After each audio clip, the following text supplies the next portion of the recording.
Voilà. Eh bien, merci beaucoup, Frédéric Lenoir, de nous recevoir.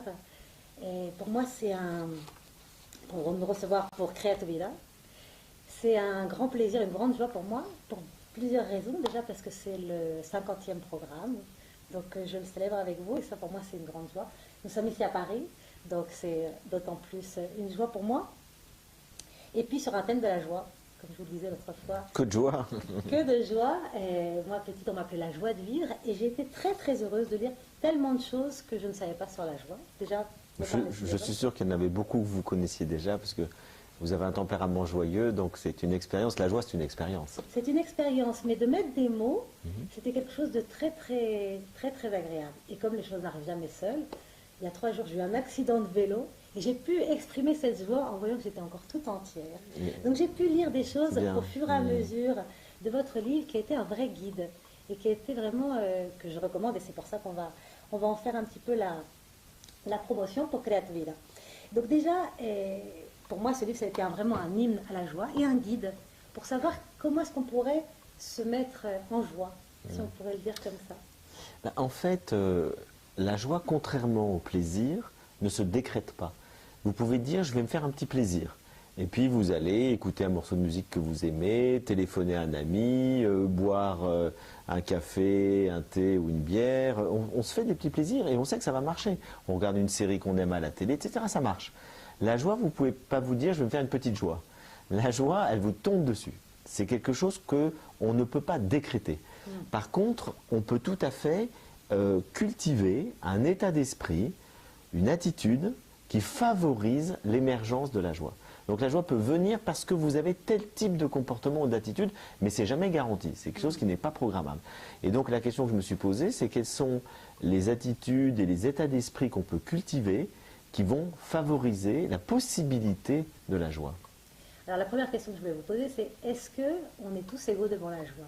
Ça veut dire, est-ce que quand on a eu une vie difficile, quand on a eu une génétique qui peut être au niveau dépressif difficile, ou des événements très traumatiques, est-ce qu'on peut aussi accéder à la joie?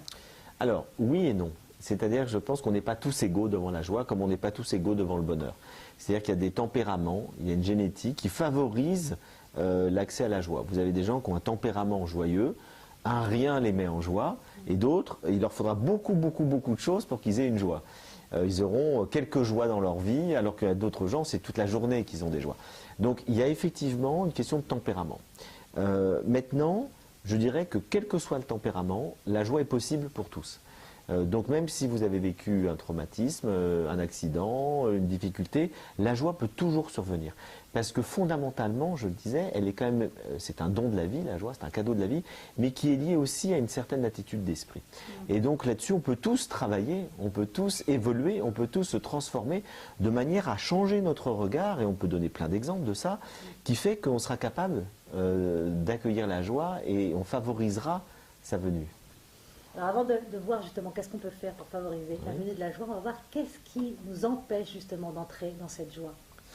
Alors les bouddhistes nous disent, le pire ennemi de la joie, c'est l'envie, la jalousie, le fait de se comparer, le fait d'être toujours à regarder ce que les autres ont et ce qu'on n'a pas, le fait d'être insatisfait.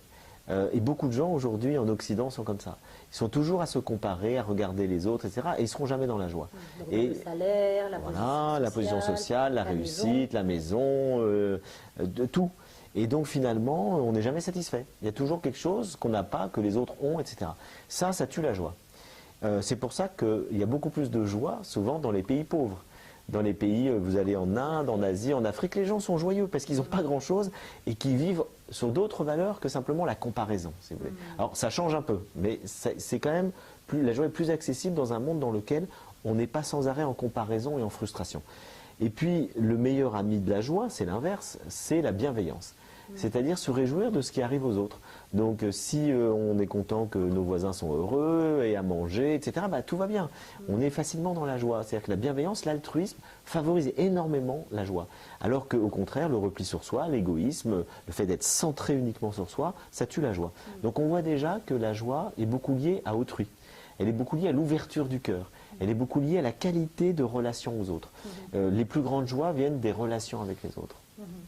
Lise Bourbeau, je lisais, disait qu'une des choses qui tue aussi la joie de vivre, c'est la culpabilité. Donc ça, c'est plus vers nous-mêmes. Qu'est-ce que vous en pensez? Oui, je pense que c'est très juste.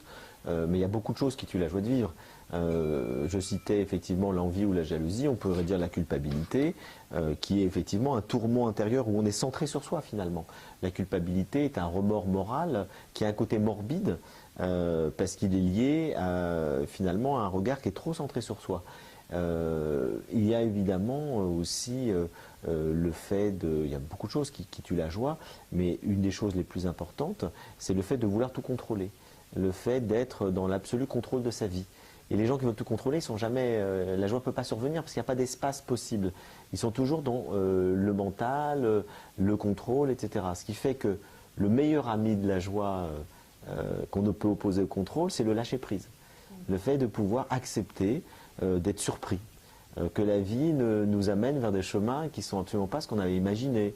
Et les taoïstes, notamment Chuang Tzu, nous dit que la joie vient de la capacité d'accompagner le mouvement permanent de la vie. La vie change tout le temps. La vie est impermanente, comme nous disent les bouddhistes. La vie étant dans un mouvement, un flux perpétuel. Et il nous dit, si on veut être joyeux, il faut développer la souplesse, la flexibilité, la capacité d'accueillir ce qui vient et de se dire, bah, tiens, c'est pas ce que j'avais prévu, mais c'est bien. C'est quelque chose qui me fait grandir, qui me surprend, qui m'amène ailleurs. Et donc, cette capacité-là nous met dans la joie. Alors que si on veut tout contrôler, on est tout le temps triste. Parce qu'on est contrarié tout le temps. La vie ne nous apporte pas en permanence ce qu'on a espéré, ce qu'on a souhaité, ce qu'on a organisé, etc. Et donc, je crois que c'est très profondément vrai. Une attitude essentielle pour favoriser la joie, c'est de dire oui à la vie, de l'accueillir comme elle est et pas comme on voudrait qu'elle soit de manière idéale. Donc, c'est un amour, je dirais, inconditionnel de la vie qui permet à la joie de grandir, d'être là, de venir comme une récompense, finalement, parce qu'on consent à la vie. Et il y a un philosophe moderne qui l'a très bien exprimé, c'est Nietzsche. Nietzsche, on ne le connaît pas beaucoup sous cet angle-là, on le connaît plutôt comme le déconstructeur de la morale, des religions, etc. Mais c'est aussi un philosophe joyeux, grand lecteur de Spinoza, et qui dit effectivement très clairement que pour lui, la plus grande joie, Lutz en allemand, c'est de consentir à la vie, de dire oui à la vie, d'accepter la vie comme elle est, avec son côté formidable, agréable, positif, mais aussi avec son côté tragique, avec ses difficultés, ses épreuves. Et il nous dit, si on est vraiment ouvert totalement à la vie nous donne une joie extraordinaire. Elle nous récompense par la joie. Si on est fermé à la vie et qu'on ne veut que les choses agréables de la vie, à ce moment-là, la joie ne sera pas là. C'est les petits plaisirs qu'on va se contrôler, mais on ne sera pas dans cette joie qui est toujours quelque chose de beaucoup plus puissant que le plaisir, parce que c'est une forme de grâce, la joie. C'est quelque chose d'assez inexplicable qui nous tombe dessus et dont on pourrait donner des explications philosophiques. Elles sont complexes. Mais en tout cas, ce n'est pas quelque chose qu'on peut encore une fois maîtriser, programmer, contrôler. Vous parlez du oui sacré de la joie. Et je vais vous citer.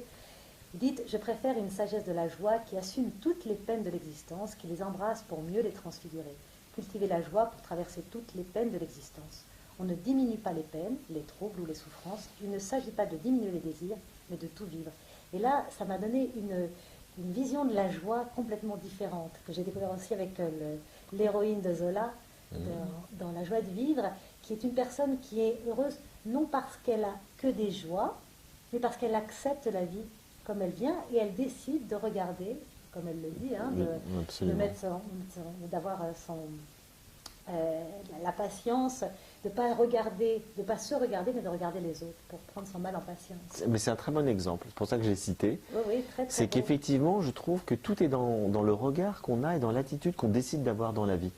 Vous pouvez avoir deux personnes à qui il arrive exactement les mêmes événements. Ils ont la même vie, la même journée, etc. Et tout. L'une peut être malheureuse tout le temps, l'autre peut être heureuse tout le temps. Et ça dépend de l'intention qu'on va mettre dans ces journées. Si on décide, malgré que le fait que tout n'est pas cette personne, c'est une servante, elle a une vie un peu difficile, mais elle décide de se réjouir de tout. Et que chaque petite chose du quotidien peut lui apporter une joie, une rencontre, le fait de servir les autres, elle se dit, bah, ça peut me mettre en joie, parce que finalement j'ai plaisir à faire plaisir. Enfin, chaque chose peut être l'occasion de grandir dans la joie ou d'accueillir une joie. Et on voit bien qu'il y a des gens, c'est exactement l'inverse. C'est-à-dire, quoi qu'il leur arrive, ils vont toujours voir le côté négatif, ça pourrait être mieux, ça pourrait être plus, ça va partir, ça va pas durer. Et donc, ils se ferment à la joie, à la possibilité de la joie. Ce qui veut vraiment dire que, au-delà de la joie, d'ailleurs, c'est valable pour le bonheur, hein, de manière générale, c'est pas qu'une émotion, c'est un état d'esprit, un état d'être. Je pense que le bonheur, de manière ultime, il est en nous. Il est dans l'intention qu'on met dans notre vie, le regard qu'on porte sur les êtres, sur la vie, sur les choses, et notre attitude face aux événements. Et encore une fois, vous pouvez avoir deux personnes, il leur arrive les mêmes événements, l'un peut être heureux, l'autre malheureux, parce qu'on l'a décidé ainsi. Alors on va un petit peu lister ces attitudes que vous proposez, justement, qui est comme un petit guide, qui est un entraînement, parce que ça n'arrive pas du jour au lendemain. Mais quelles sont justement ces attitudes que nous pouvons avoir pour favoriser cette entrée? Bon, alors, il y en a beaucoup. Là, on peut en donner deux ou trois, simplement, pour donner des exemples. Je crois que la première chose, on l'a déjà dit, mais j'y reviens parce que c'est central, c'est l'accueil de la vie. C'est-à-dire déjà d'être dans une position d'ouverture du cœur, de confiance dans la vie et d'accueil de ce qui arrive, plutôt que d'être toujours dans le filtre de est-ce que c'est agréable, est-ce que c'est désagréable, et de conditionner son bonheur à ça. Donc ça, c'est la première chose. La deuxième chose, c'est l'attention, c'est-à-dire d'être présent. Parce que si vous n'êtes pas présent, il peut vous arriver aucune joie. Si vous êtes en train de vous promener dans un beau paysage où il y a une lumière magnifique et tout, puis que vous êtes en train de penser à tous vos soucis, à vos impôts que vous n'avez pas réglés, etc. et tout, aucune joie peut survenir. Alors que si vous êtes disponible, ouvert, présent, attentif, eh ben vous allez regarder qu'il y a un magnifique rayon de soleil à travers les feuilles d'automne, etc. Un rayon dans une clairière, l'océan, enfin n'importe quoi. Ah, je renverse. Peut devenir aveugle du coup. Ah oui, ben on ne voit rien. C'est-à-dire que n'importe quelle expérience sensorielle à ce moment-là, décidément, hein, et on va le mettre comme ça, je reprends. Voilà. Attendez, hop, voilà. N'importe quelle expérience sensorielle peut devenir source de joie. Et pour ça, il faut être présent à son corps. Il faut être présent à sa vue, à son ouïe, à son odorat, à son goût. Et à ce moment-là, on se voit que toute la journée, si on est attentif, il y a des événements, des rencontres qui peuvent être source de joie. Mais il faut être présent. C'est la même chose quand vous êtes avec un ami. Ça m'arrive d'ailleurs, à moi aussi, des fois on est soucieux, puis on écoute sans écouter. On pense à autre chose, etc. Ou avec ses enfants, enfin on est comme ça. Aucune joie possible. Alors que si on est vraiment présent, à un moment donné, on peut être tout à fait touché par un regard, par un sourire, par un petit détail dans l'autre finalement qui nous émeut en profondeur. Et à ce moment-là, la rencontre se fait. Et c'est peut-être un inconnu. Moi, il m'arrive des fois de croiser dans la rue quelqu'un qui me sourit, je lui souris, puis ça me met en joie. Parce qu'il y a eu une lumière qui s'est passée à travers nos regards, et immédiatement, on se sent le cœur gonflé. Mais si on est soucieux, qu'on est sur son téléphone portable et qu'on pense à autre chose, ça n'arrivera jamais. Donc la qualité de présence et d'intention, c'est, je pense, une des choses fondamentales pour que la joie puisse survenir. Alors, vous parlez de l'attention à l'autre. J'aimerais revenir à cette attention à nous-mêmes. Non, c'est pas que l'autre. À nous-mêmes aussi. Bien sûr. Comme vous le disiez vous-même, quand un jour vous avez eu un torticolis, et on ne se rend pas compte quelquefois que notre corps fonctionne et qu'on en a l'utilité de beaucoup de choses. Et quand ça s'arrête de fonctionner, et ben là on se rend compte que finalement c'était quand même bien quand ça fonctionnait. Oui, tout à fait. Donc cette attention aussi est très très importante. Alors il y a une phrase merveilleuse, je crois que c'est de Prévert, un poète français, qui dit « J'ai reconnu le bonheur au bruit qu'il a fait en partant ». Autrement dit, c'est lorsque le malheur est arrivé que je me suis dit, mais j'avais tout pour être heureux.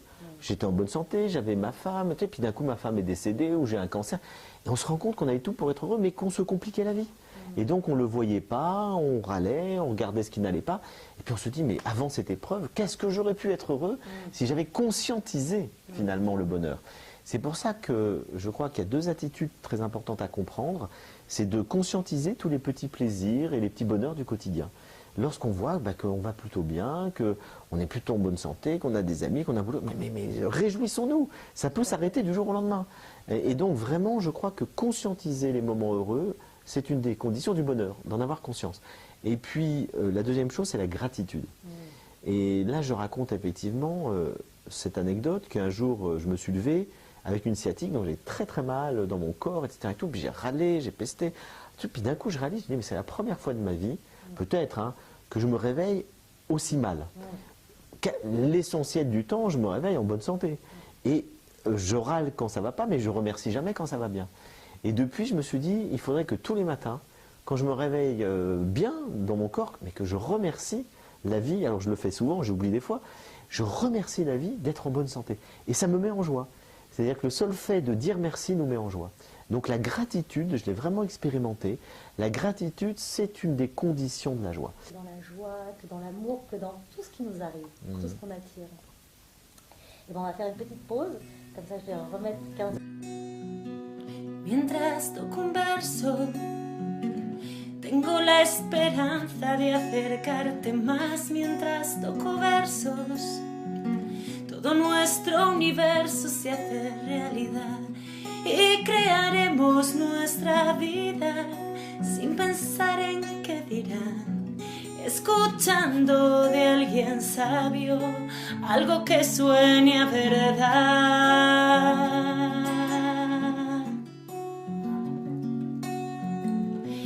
Crea tu vida con arte y pasión. Crea tu vida, inspírate con emoción y de esta receta